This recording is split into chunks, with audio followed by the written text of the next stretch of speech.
네, 지난주 금요일 뜻하지 않았던 오미크론 등장으로 폭락했던 세계 증시가 하루 만에 반등에 성공했습니다.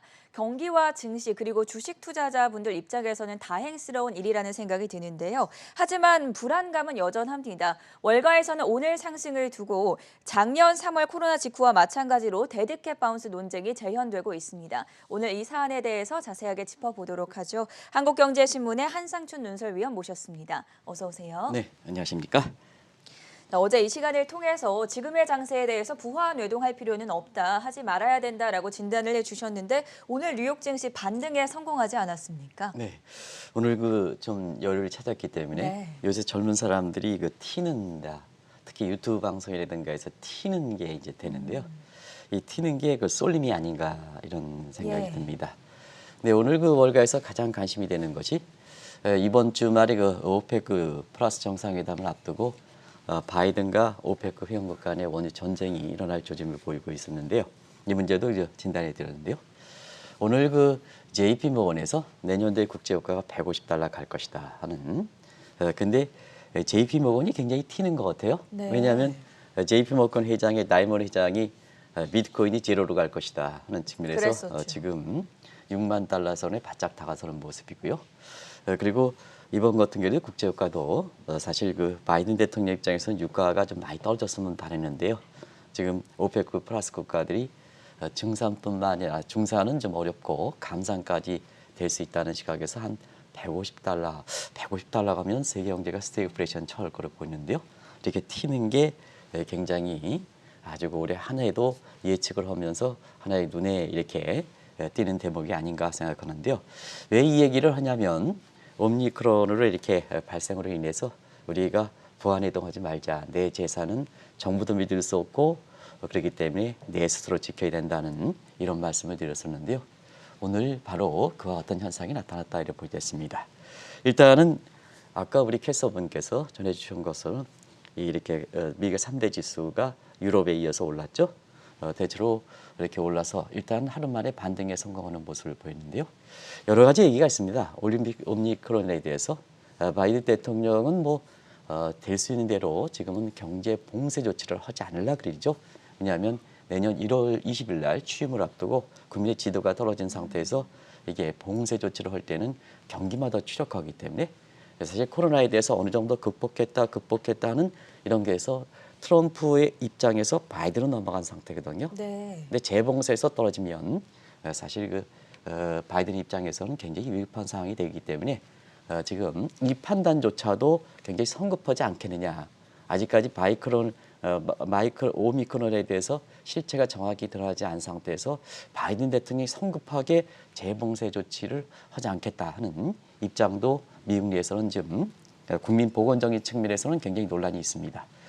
증시적인 측면에서는 아무래도 3월의 학습 효과 때문에 반등한 것이 반등에 성공한 것이 아닌가 이런 것이 더 설득력이 있는 상태입니다. 그리고 이번에 이렇게 가장 관심이 됐던 것이 유가죠. 네. 그리고 유가 하락폭이 굉장히 컸었는데요. 사실 유가도 오늘 70달러대 내외에서 이렇게 되돌림이 되고 있습니다. 아무튼 간에 이게 국제유가가 올라가면 바이든 대통령 입장에서는 굉장히 부담이 되는 상황이거든요.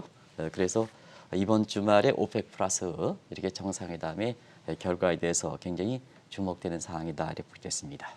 자, 그러면 시장에서 왜 월가에서는 작년 3월에 거세게 일었던 데드캣 바운스 논쟁이 되느냐 하는 측면에서는 오늘 장 초반에서는 기술적 문제로 인해서 반등에 성공하겠죠.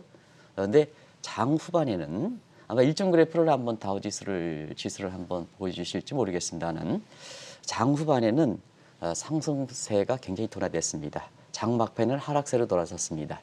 그리고 지난 주말에는 다우존스 지수가 하락폭이 900포인트가 넘었습니다는 이번 같은 경우는 300포인트 못 미쳤습니다. 네. 그렇기 때문에 사실상 이것이 상승하긴 했더라도 그 의미를 크게 부여하기는 어렵다 하는 측면에서 작년에 3월에 이뤘던 데드캣 바운스 논쟁이 지금 향후의 주가 향방과 관련해서 가장 큰 이슈가 되고 있다 하는 걸 말씀드리겠습니다.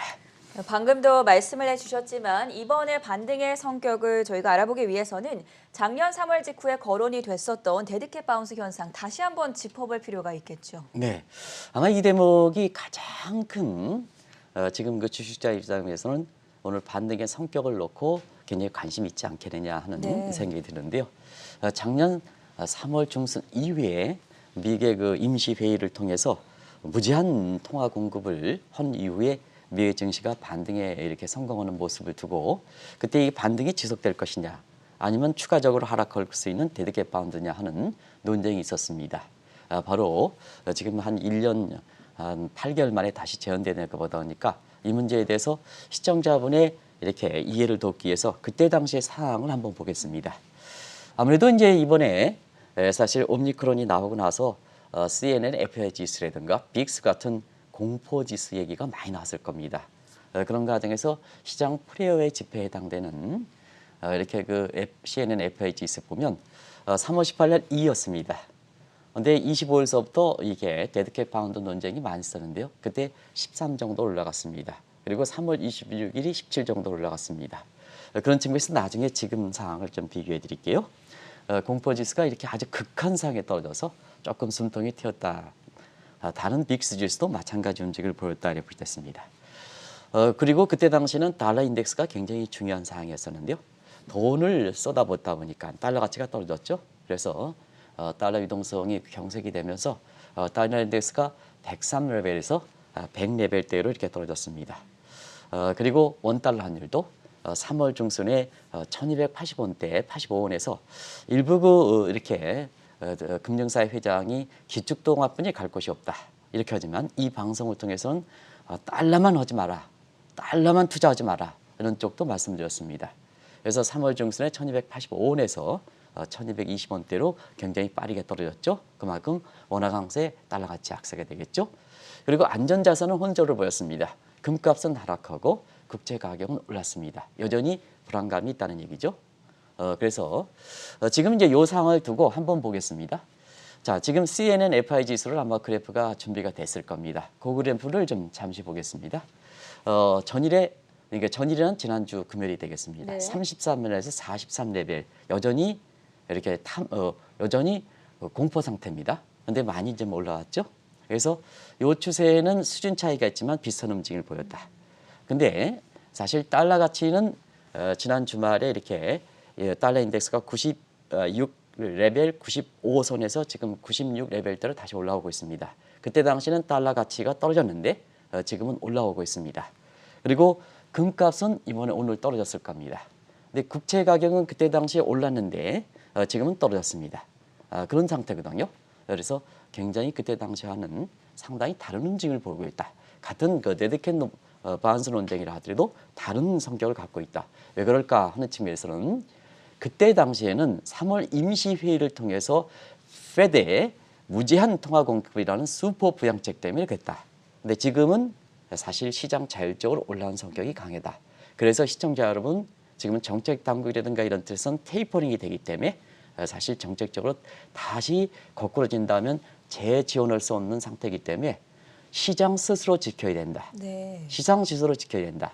그래서 바이든 대통령의 재봉쇄보다는 작년에 3월 학습 효과를 통해서 시장 자율적으로 지키는 모습에서 지금은 주가가 반등했지만 지속 가능성 문제에 대해서는 인위적으로 받칠 수 있는 소지가 없기 때문에 시장 플레이어들은 서로 제각각이지 않습니까? 그래서 장 후반에 이렇게 주가의 상승폭이 굉장히 둔화되고 지난 그 주말에 900포인트 대비해서 3분의 1 수준도 못 미칠 정도로 상승세가 이렇게 많이 둔화됐다 이렇게 보겠습니다. 사실 작년 3월과는 다르게 지금 정책적인 여지가 많이 소진된 상태이기 때문에 여기에 지금 오미크론에 이어서 다른 변이가 발생하게 된다면 데드캣 바운스 논쟁이 오히려 더 어려워질 수 있지 않겠습니까? 네, 그 대목을 한번 지켜보면 예. 향후에 뭐 저가 매수 본격적으로 할 것이냐, 아니면 지금 차원에서 뭐 균형을 가져갈 것이냐, 아니면 이걸 계기로 주식을 더 살 것이냐는 이 판단이 되겠죠. 네. 항상 그 주가가 급락하면 데드캣 바운드 논쟁이 될 수밖에 없죠. 왜냐하면 첫날, 둘째 날은 기술적 지표에서 올라가는 건 사실이니까. 사실 이 대목은 데드캣 바운드에 대해서 다들 아실 겁니다. 우리가 이제 오늘 아침에 이런 얘기해서 죄송합니다는 애완을 그 고양이를 그 펫으로 이렇게 기르시는 분한테는 대단히 죄송하다는 말씀을 드리겠습니다. 그래서 고양이가 이렇게 죽을 때는 한번 튀어오르고 이렇게 죽는다 하는 이에 빗대서 주가가 이렇게 오미크론이라든가 이게 주가가 폭락할 때는 한번 그 상승하다가 굉장히 나중에 추가적으로 추락할 것인지 아니면 다시 한번 상승할 것인지 그게 어제 말씀드렸던 조지 소로스의 맴돌이 가설 아니겠습니까? 그런 측면에서 이렇게 오랜만에 들어보시니까 데드캣 바운드의 용어를 아마 시청자분은 저보다 다 아실 거로 봅니다. 그러면 이제 주가가 지금서 좀 더 올라갔다가 더 떨어질 것이냐 하는 문제, 그다음에 이후에 주가가 계속해서 올라갈 것이냐 하는 문제, 이 문제는 역시 경기 문제에 달려 있다 이렇게 보시면 되겠습니다. 그래서 항상 작년에도 마찬가지로 그리고 그 전에 2018년 말이라든가 2019년 2월 때에도 주가가 이렇게 폭락하고 이렇게 올라갔을 때 하루 이틀 올라갔을 때는 항상 데드캣 바운드 논쟁일 때 그 향방이 어떻게 될 것이냐, 더 거꾸로질 것이냐 올라갈 것이냐 하는 것은 역시 펀더멘탈 측면에서 경기 상황에 좌우된다 이렇게 됐습니다. 그래서 데드캣 바운드 논쟁이 있을 때는 항상 경기 논쟁이 항상 따르는 것도 바로 그런 측면이거든요. 그러면 이제 작년 한번 3월로 돌아가겠습니다. 작년 3월 시청자분이 기억하실 겁니다. 유명한 데드캣 바운드 논쟁이 있을 때 루비니 교수와 버냉키 의장 간의 경기 논쟁이 있었습니다. 그 대목을 한번 지금부터 살펴보시면 그때 워낙 극과 극의 얘기들이 했기 때문에 이 두 분의 얘기에 따라서 주가의 증시 향방이 결정되고 어느 것을 믿느냐에 따라서 사실 지금 1년 8개월이 지난 지지금 시점에서 투자의 성과가 완전히 달라졌거든요. 여기서 완전히는 조금 차이가 아니라 완전히 달라졌습니다. 미국 주식 사신 사람 같은 경우에는 얼만큼 지금 돈을 많이 벌었습니까? 해서 완전히 좌우됐습니다. 그래서 이번에 데드캣 바운드도 향후에 미국의 경기가 어떻게 될 것이냐 하는 이 측면과 관련해서 한번 보실 필요가 있다는 걸 말씀드리겠습니다. 그럼 먼저 이 루비니와 버냉키가 어떤 사람인지부터 살펴보죠. 예, 다들 아실 겁니다. 근데 이제 버냉키 의장 같은 경우는 좀 올해 페드 의장에 오랫동안 그 퇴임하신 지 오랫동안 됐기 때문에 젊은 분들 중심으로 해서 이제 버냉키 의장을 잘 모실 것 같아서 루비니 교수와 그 다음에 버냉키 전 페드 의장을 잠시 좀 말씀드리겠습니다. 주식 투자가 입장에서는 가장 경계하는 분이 루비니 교수죠. 이 루비니 교수는 미국의 학교의 뉴욕대조차도 사실 이렇게 학교에서 좀 퇴출해라 하는 이러한 그게 뭐 미투 논쟁이라 해 학교에서 그런 쪽으로 이렇게 될 만큼 지금 구독 경제 그다음에 평등한 경제 기득권이 없어지는 교수가 교권이 없어지는 이런 시대에서 우리 학교를 좀 창피를 시켰다 하는 정도로 지금 본인 자신도 이렇게 굉장히 본교에서 외면당하는 상황인데요. 왜냐하면 어려울 때 더 어렵게 얘기하거든요. 루비니에서는 그래서 앞서 말씀드린 튀면 안 되는 겁니다. 어려울 때 더 어렵게 얘기하는 대표적으로 튀는 사람이 이게 루비니 교수거든요. 자, 그래서 이분이 뭐냐 하면 자칭하는 겁니다. 제가 2007년, 2008년 이렇게 뉴욕에 있었는데요. 서브프라임을 예견했다. 그때 서브프라임을 예견했던 사람이 많거든요. 근데 루비니 교수는 자칭해서 일부에서 이게 자칭한 것을 잘 모르시고 언론에서 루비니 교수가 서브프라임 모기지를 예언했다 하는데요. 실제 현재 가본 사람은 반드시 루비니 교수가 이렇게 예언했다 하는 것은 아니다 하는 걸 말씀드리겠습니다. 아무튼 간에 그런 걸 통해서 어려울 때는 어렵게 얘기하기 때문에 굉장히 이게 주가가 좀 어려울 때마다 이 루비니 교수가 자꾸 예측에 맞은 여부와 관계없이 자꾸 등장하는 거다 이렇게 보겠습니다. 반면에 오바마 정부 시절에 페드 의장을 맡고 금융위기의 극복의 주역을 맡아는 벤 버냉키를 한번 보겠습니다. 벤 버냉키는 벤 버냉키에 이어서 2013년 제닛 앨런이 되고 이번에 연임됐던 파월 의장까지 이렇게 연결되는 선상입니다. 대체로는 버냉키 파다 이렇게 보시면 되겠습니다. 버냉키 전 의장은 1930년대 논문을 1900년 대공황 가지고 이렇게 논문이 있어서 위기와 관련해서는 위기의 극복의 파이터 역할로서 가장 적임자이기 때문에 2007년, 2008년 미국에서 있을 수 없는 금융위기가 발생하다 보니까 이분이 버냉키 의장이 오바마 대통령 입장에서 가장 전문가를 페드 의장으로 모셨던 겁니다. 그러다 보니까 평가가 위기를 당하면서 결국 평가가 잘 극복했다는 평가가 나오는 상황이거든요. 그래서 이렇게 같이 행정 담당 부의장을 했던 제닛 앨런이 이렇게 버냉키 의장이 두 번 연임한 나온 이후에 이렇게 제닛 앨런이 2013년 여성 첫 의장으로 사실 제닛 앨런이 이렇게 페드 의장으로 등장한 거다 이렇게 됐습니다. 결과적으로 보면 지금의 이론이 잘 맞습니까? 틀립니까? 잘 맞지 않죠? 그런 측면에서 결과도 그렇게 나왔습니다. 책상머리에 있다 이렇게 하거든요. 책상머리는 이론적으로 접근하는 루비니 교수는 나중에 말씀드리겠습니다. 대실수를 겪었고 결국 지금 이론이 잘 맞지 않기 때문에 그렇다고 해서 뭐 버냉키 장이 이론이 모르는 건 아닙니다. 근데 오랫동안 뉴노멀 환경에서 경륜이 풍부해서 위기 상황의 초유 사태를 극복한 이 버냉키 장은 실무 경험에 아주 뛰어난 사람이거든요. 결국 이론의 전문가가 아니라 실무 경험의 전문가인데요. 지금 같은 뉴노멀 환경, 종전에 배웠던 이론이 적용되지 않은 상태에서는 실무적으로 오랫동안 경륜이 있는 사람이 사실 결과적으로 보면 이러한 그 경기 논쟁에 이렇게 더 좋은 예측을 했다. 결국 버냉키 장이 얘기대로 이렇게 주식 투자했다면 대단히 큰 성공을 거뒀다 하는 것을 말씀드리겠습니다. 작년 3월 경기 논쟁이 벌어졌을 때 루비니 교수와 그리고 버냉키 전 의장이 코로나 사태를 어떻게 보고 있길래 경기 전망에 대해서 입장이 극과 극으로 갈리는지 여기에 대해서도 설명해 주시죠. 이 대목을 이렇게 말씀드리면 1년 전의 내용들이 다 기억하실 거로 이렇게 봅니다. 네. 왜냐하면 루비니 교수 같은 경우는 코로나 사태로 인해서 미국 경제, 미국 증시가 누적적 문제가 이런 코로나 사태를 계기해서 한꺼번에 터질 것이다. 한꺼번에 터질 것이다. 이런 쪽으로 얘기를 했습니다. 그래서 루비니 교수는 Great Depression이라 해서 대공황 당시보다 더 어렵다. 다중복합적 위기가 동시에 다발한다는 측면에서 대공황보다 더 어려운 Great Depression 얘기를 했습니다.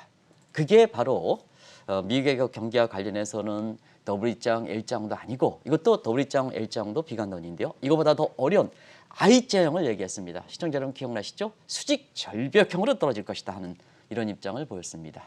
그런데 버냉키 장은 지금도 한번 보시기 바랍니다.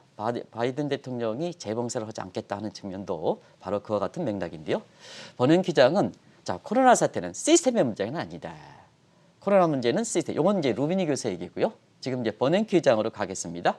이렇게 버냉키 장은 코로나 사태가 단순히 재해다. 자연재해다. 그래서 시스템상의 문제가 생긴 건 아니다. 구조적 문제점이 생긴 건 아니다 하는 루비니 교수의 정면을 반박했습니다. 그러다 보니까 자연재해는 사실 피해를 복구하면 정상으로 되돌아가지 않습니까? 우리가 작년에 모 회장이 이렇게 사실 그 안전통화인 달러만 갈 곳이 없다. 이렇게 달러 가치만 갈 수밖에 없다. 이렇게 얘기하는 데 반해서 이 방송을 통해서는 달러 가치만 투자하지 마라 했던 것은 자연재해니까 복구, 페드 임시를 통해서 자연 복구만 되면 정상으로 돌아가지 않습니까? 이렇게 정상으로 이런 강면에서 말씀드렸던 겁니다. 그러다 보니까 이 버냉키 장은 아예 루비니 교수의 I장은 절대 아니다 이렇게 얘기했습니다. I장은 절대 아니다. 그리고 맨 처음에는 U장, V장으로 회복될 것이다. 근데 조금 5월 이후에는 뭐냐? 이게 3월에 있었으니까 작년 5월 2일은 U장으로 좀 완화된 시각을 보였습니다. 어쨌거나 V장, U장은 굉장히 낙관적 시각이었습니다. 그게 1년 전에 데드캣 바운드 논쟁이 있었을 때 항상 하는 경기 논쟁과 관련해서 극과 극에 해당되는 루비니와 버냉키 장관의 이렇게 모습이었다. 경기 논쟁이었다. 이렇게 보시면 되겠습니다. 이번에도 오늘 지난 주말에 폭락한 이후에 오늘 그 주가가 이렇게 반등에 성공하다 보니까 자, 향후 주가 향방과 관련해서 이 제2차 이렇게 데드캣 바운드 논쟁이 있는데요. 향후의 경기 흐름이 작년에 대비해서 어떻게 되느냐 이 문제 가지고 굉장히 지금 월가에서 관심이 되고 있다 이렇게 보게 됐습니다. 이제는 다들 아시겠지만 당시의 데드캣 바운스 논쟁과 그리고 경기 논쟁에 대해서 결국의 결론은 어떻게 났습니까? 결론은 버냉키 쪽으로 갔죠. 네. 뭐 시청자 여러분 이미 주식 투자해가지고 대단히 성공을 했으니까 당시를 한번 보겠습니다. 당시에 루비니 교수는 경기적인 측면에서 I장으로 되기 때문에 주가가 대폭락이 있을 것이다 이렇게 네. 얘기를 했죠. 그때 당시에 국내 모 교수께서는 주가가 3월 이렇게 19일인가 코스피 지수에서 1457로 2200에서 1457대 1000밑으로 떨어질 것이다. 아마 시청자 여러분도 기억나실 거로 이렇게 봅니다. 이게 이제 작년에 데드캣 바운드 논쟁이 있었을 때 루비니 교수와 국내에서 뭐 증권사에 이렇게 오랫동안 있었고 지금은 모 대학에 가시는 분이 코스피가 1000포인트 밑으로 떨어질 것이다 하는 이런 쪽의 얘기도 시청자 여러분이 기억나실 겁니다. 그럼 결과는 어땠느냐? 왜 뉴욕대 교수로부터 루비닉에서 쫓겨날 운명이 됐느냐 하는 것을 보면 예측이 대실수, 학교의 명예를 실수할 만큼 대실수를 했기 때문에 그렇죠. 그리고 오늘 이런 데드캣 바운드 논쟁과 함께 JP모건의 썰림 현상과 관련해서 자, 비트코인이 제로가 될 것이다. 지금 6만 달러. 앞으로 국제유가가 150달러가 될 것이다. 세계 경제가 무너지는데 사실 그게 화두가 됐던 겁니다. 결과적으로 보면 미국 경기라든가 증시가 버냉키 의장의 시각대로 강하게 반등했다고 보여졌습니다. 그래서 미국 경기는 R장으로 되는 게 아니라 작년 2분기를 저점으로 해서 회복 국면에 진입해서 지금까지 이렇게 오는 상황이고요. 주가는 코로나 직후에 미국도 그렇고 한국도 그렇고 저점 대비해서 지금 2배 이상 급등하고 있습니다. 한국의 주가도 1457에서 주가가 떨어지긴 했지만 최근에 여전히 2배 정도 올라가는 상태입니다. 그런 상태에서 보면 이 논쟁이 지금 데드캣 바운드 논쟁이 지금 일고 있는 것이 작년에 이후에 데드캣 바운드 논쟁 이후에 주식 투자가 명암을 갈리는 이런 상태에서 굉장히 중요한 점이다 하는 걸 말씀드리겠습니다. 작년 3월의 논쟁을 통해서 이번 데드캣 바운스 논쟁이 어떤 방향성을 가질 것인가 했을 때 저희가 어떤 점들을 주목을 해보면 좋겠습니까? 네, 일단은 데드캣 바운드일 때 네. 지금 월가에서 보면 경기 논쟁이 있죠. 경기 논쟁이 그런 각도에서 일단 경기가 가장 중요하다는 것을 말씀드리겠습니다. 네.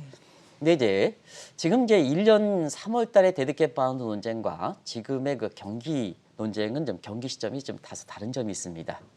당시에는 이렇게 경기의 저점 상태가 회복되는 상태인데 지금은 자 올해 2분기를 기점으로 해서 피크한 논이 있지 않습니까? 예. 경기 정점을 지났다. 실제로 보면 미국 경제도 보면은 2분기 경제 성장이 6.7%에서 3분기에는 2%가 떨어졌지 않습니까? 그렇죠. 그런 측면에서 사실 오늘 반등에 대해서 굉장히 신중론을 제기하는 것도 굉장히 그런 측면이다. 작년과 달리 사실 굉장히 이 문제가 중요할 거리게 보이는데요. 역시 경기적인 사항이 굉장히 중요하다는 것은 자 2008년에도 리먼 사태 직후 물론 이제 서브프라임에서 2009년에는 이렇게 리먼 사태가 됐는데요. 이때도 미국 경기가 붕괴된다 하는 측면에서 주가가 이렇게 올라갔던 요인 중에 하나가 뭐냐면 결국 경기가 2분기를 저점으로 해서 강하게 반등했기 때문에 그렇습니다. 잠시 그때 그 상황을 보면 제가 개인적으로 굉장히 아픈 상황이 있었거든요. 그때 모 방송에서 그냥 솔직히 말씀드리겠습니다. 주가가 이렇게 2,100에서 890 떨어질 때 네. 그때 당시에 모 주식 전문가라는 분이 자 주가 앞으로 더 떨어진다. 그러다 보니까 반토막 냈던 그때 뭐 펀드를 이렇게 판매해서 고구마 사 먹고 뭐 이렇게 해라. 근데 그때 당시에 사실은 이렇게 경기가 저점 상태에 이렇게 꽂혀 있기 때문에 890에서 주가는 앞으로 더 올라간다. 그때 물론 그 이전에 굉장히 주가가 떨어진 문제에서 아프긴 하지만 그 이후서부터는 주식처는 그 이후서부터 문제가 있지 않습니까? 전망 부분에. 그래서 이렇게 미국에서 이렇게 보면 마진콜 딜러버지를 이렇게 말씀드리면서 오히려 주가가 강하게 반등하지 않느냐. 그래서 그때 890에서 주가가 추가적으로 떨어지는 것보다는 890에서 2100으로 수직으로 올라가는 상태 그때 대형주 삼성전자라든가 사셨던 분이 대형으로 올라가는 과정에서 이렇게 그때 굉장히 이렇게 좀 이렇게 시장에서 다시 이렇게 시청자 앞에 나설 수 있는 배경이 됐던 것이 아닌가 하는 생각이 네. 드는데요. 우리가 방송에서는 솔직하게 모든 것을 이렇게 뒤에 과거의 흔적들을 이렇게 전부 이렇게 지워버릴 필요는 없거든요. 그래서 이게 방송에서 솔직하고 정직하게 얘기할 대목이지 않냐 하는 생각이 듭니다. 지금도 마찬가지입니다. 지금도 마찬가지로 경기의 저점이 굉장히 중요하다는 걸 말씀드리겠습니다. 그런 각도에서 작년에 이렇게 반등에 성공했을까 하는 것을 제가 똑같은 상황에서 한번 우리가 주가는 실물 경제 3분기 3개월 정도 앞서서 이렇게 반영하죠. 한번 보겠습니다. 작년에 주가가 3월 정도서부터 이렇게 반등에 성공했는데 그게 데드캣 바운드에서 반등에 성공해서 계속해서 주가가 올라가지 않습니까? 네. 근데 경기의 저점은 작년에 2분기였거든요. 그리고 월별 지표를 보면 5월이 월별 지표거든요. 딱 3개월 만에 3개월 전에 3월 중순서부터 주가가 올라갔지 않습니까? 그런 걸 보거든요. 그런 각도에서 미국의 경기에 공식적으로 판명하는 MBR이라든가 또 마코비스트 국면 전환 모델을 이렇게 보면 작년 2분기가 저점이 됐습니다. 그래서 작년 3월에 데드캣 바운드 논쟁이 이렇게 있을 때 결국은 주가가 추가적으로 올라갈 것이냐 더 거꾸로질 것이냐 루비닉은 더 거꾸러진다. 앞으로 버닝키 장은 더 올라간다 하는 지점에서 보면 사실 경기가 뒷받침해주기 때문에 바로 버닝키 장대로 시각으로 가고 이 시각대로 주식에 투자했을 땐 대단히 큰 성공을 거뒀다 하는 걸 말씀을 드리도록 하겠습니다. 마지막으로 결론을 내려보겠습니다. 오늘 뉴욕 증시 3대 지수 반등을 계기로 지금 다시 대두가 되고 있는 데드캣 바운스 논쟁. 결국에는 어떤 식으로 끝날 거라고 보십니까? 네, 그와 함께 조금 시간을 갖고 예. 종목 얘기도 좀 하고 있는데 월가에서 보면 이번에 데드캣 바운드 논쟁 이후에 네. 어느 쪽이 좀 유망할 것이냐 하는 것도 같이 좀 말씀을 네. 드리도록 하겠습니다. 그래서 이 대목을 하기 위해서 조금 빨리 좀 이전까지 이렇게 좀 빠른 속도로 좀 했습니다. 자, 그렇다면 경기가 이번에 저점이 될 것이냐 하는 측면에서는 이미 아시겠습니다는 그때의 상황과 달리 신중론을 제기하는 것은 올해 2분기를 저점으로 피크한 논이 이렇게 나오고 있습니다. 그래서 앞서 말씀드린 같이 미국은 6.7%에서 사실 그 2%대, 중국은 전년 동기이긴 하지만 7.9%에서 4.9%대, 우리는 전분기 대비하긴 하지만 0.6%에서 0.3%대 이렇게 해서 경기가 사실 그 정점을 지났다는 측면이 작년 3월과 다르다는 걸 말씀드리겠습니다. 그리고 물가도 작년에 그 3월 달에는 디플레가 우려됐습니다. 지금은 시청자 여러분 인플레가 핫하죠, 그죠? 그 물가적인 측면에서 인플레가 핫한 겁니다. 그리고 지금 정책적인 측면에서는 그때는 돈을 왕창 풀었습니다. 슈퍼 부양책이다, 무제한 통화 공급이다. 지금은 테이퍼링을 모색할 때거든요. 그래서 상황은 상당히 다르다 하는 것을 좀 말씀을 드리겠습니다. 그리고 또 한 가지는 사실 그 코로나 문제 관련해서 오미크론과 관련해서 네. 지금 아직까지 파우치 소장이라든가 해서 오락가락하는 입장이죠. 지난 그 주말에는 굉장히 좀 강하게 말씀하셨다, 경고 네. 발언했다가 지금은 뭐냐, 데이터가 아직 나오지 않은 상태에서 남아프리카 공화국의 한 의사의 얘기를 해서 영향력이 상당히 적다. 전파력은 강하지만 네. 작년 1월 달에 작년에 2만 대째 나왔던 인도의 델타 변이보다 전염은 5배 이상 강하지만 영향은 적다. 이렇게 되기를 바랍니다. 그러면 시청자 여러분 이거 판단해야 되는 거죠. 자, 영향력이 적다고 해서 재봉쇄를 안 할 것이냐. 바이러스 전염성은 상당히 강하다. 이건 재봉쇄이죠. 재봉쇄이죠. 네. 그러면 바이든 대통령이 왜 재봉쇄를 안 하겠느냐 하는 것은 너무 성급하지 않았느냐 하는 것이 지금 상태에서 재봉쇄를 하면 국민의 지도가 추락하는 상태에서 재봉쇄를 하면 내년 1월 20일 날 트럼프 대통령이 어찌거나 경기를 회복시킨다 하는 측면에서 1월 20일 날 출범했는데요. 사실 재봉쇄는 경기가 거꾸로지게 되거든요. 뭐 내석이 있겠습니까? 그런 측면에서 액면 그대로 재봉쇄에 대한 그다음에 파우치 의장의 오락가락 내용이 월가의 공감대가 전폭적으로 회복되지 못한 거다. 이것이 장 후반에 주가가 다시 이렇게 진정세 상승세가 둔화되는 걸 배경이다. 그리고 지난 주말에 900포인트 넘게 폭락했는데 네. 지금 다우의 상승폭이 300포인트 못 미치는 배경이다 하는 걸 말씀을 드리겠습니다. 근데 지금 세계 강국들은 양국으로 가죠. 바이러스성이 전염성이 강해서 유럽 국가들은 전부 재봉쇄하고 있습니다. 오스트리아를 기점으로 해서 미국은 재봉쇄를 안 하겠다. 물론 그렇습니다. 한국은 어제 이제 이게 문재인 대통령께서 이렇게 이런 문제를 좀 새로운 국면이기 때문에 좀 다른 각도로 봐야 된다는 쪽에서 이 입장으로 볼 때는 나쁜 쪽으로 하면 애매모호하고 어떤 쪽은 신중을 하자 하는 쪽으로 이렇게 방향성 대책이 나오고 있습니다. 자, 이런 현실이 있는 상태거든요. 그래서 경우에 따라서는 경기라든가 그다음에 정책적인 여지 측면이라든가 이런 측면에서는 이번에 지난주 금요일에 폭락한 이후에 이렇게 주가가 상승하는 놓고 데드캣 바운스 성격에 대해서는 작년 3월보다 좀 어려울 수가 있다 이렇게 얘기하겠습니다. 그래서 재산은 항상 두 가지 각도를 말씀드리겠습니다. 지금은 정책 단계 여지가 상당히 줄어든 상태에서 네. 재산은 스스로 지켜야 된다. 그래서 이번에도 시장 자율적 반등의 성격이 강하다 하는 것을 말씀을 드리고요. 두 번째는 일희일비하지 마십사. 항상 이 대목에 있어서는 균형의 미학을 강조해야 되는데요. 자, 주가가 오늘 떨어지면 거기에 보완해 동하고 오늘 또 다음 날 상승하면 또 주가가 안정적이다 뭐다 해서 이렇게 하는 시각보다는 균형의 미학을 가져가는 것이 굉장히 좋다는 걸 말씀드리겠습니다. 그리고 참고적으로 보면 월가에서 젊은 종목 얘기를 일부러 안 합니다. 네. 굉장히 또 방송에서 종목 얘기를 해야 굉장히 시청자분한테 굉장히 저하는데요. 종목 얘기를 안 하는 게 이렇게 한국경제TV 입장에서는 굉장히 공정성을 좀 지키고 지금처럼 종목이 왔다 갔다 하는 측면에서 오늘 내리고 내릴 다음 올라가는 이런 측면에서 보면 종목 얘기가 방송에 반드시 시청자의 투자 판단에 도움되는 거냐 하면 그렇지 않을 수가 있습니다.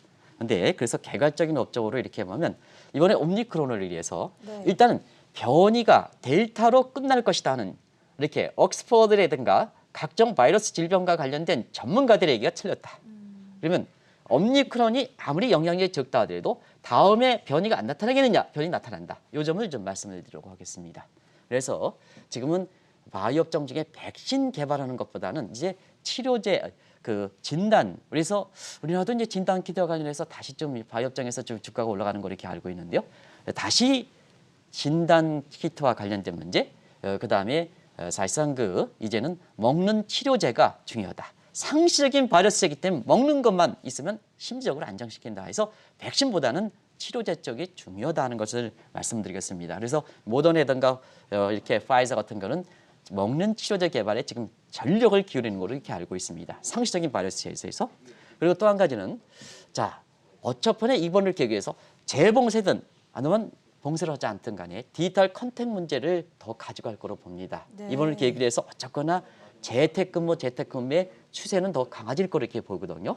그런 관점에서는 나스닥 지수의 상승폭이 이렇게 오늘도 상대적으로 다우지수보다 큰 것고 또 이전부터 계속해서 이렇게 나스닥 업종에 대해서 상대적으로 이렇게 얘기하는 것은 바로 그렇다. 이런 점을 월가에서 나오는 시각이다 하는 것이 꼭 좀 말씀드리겠습니다. 투자에 참조하실 필요가 있지 않을까 생각합니다. 네, 지난주 뉴욕 증시가 오미크론 변이 바이러스 여파에 2% 급락을 했었고 오늘 하루 만에 반등에 성공했습니다. 여기에 대해서 데드캣 바운스 논쟁이 다시 재현되고 있는데 과연 어떻게 해석을 해보면 좋을지 도움 말씀 들어봤고요. 지금까지 한국경제신문의 한상춘 논설위원이었습니다. 고맙습니다. 네, 고맙습니다.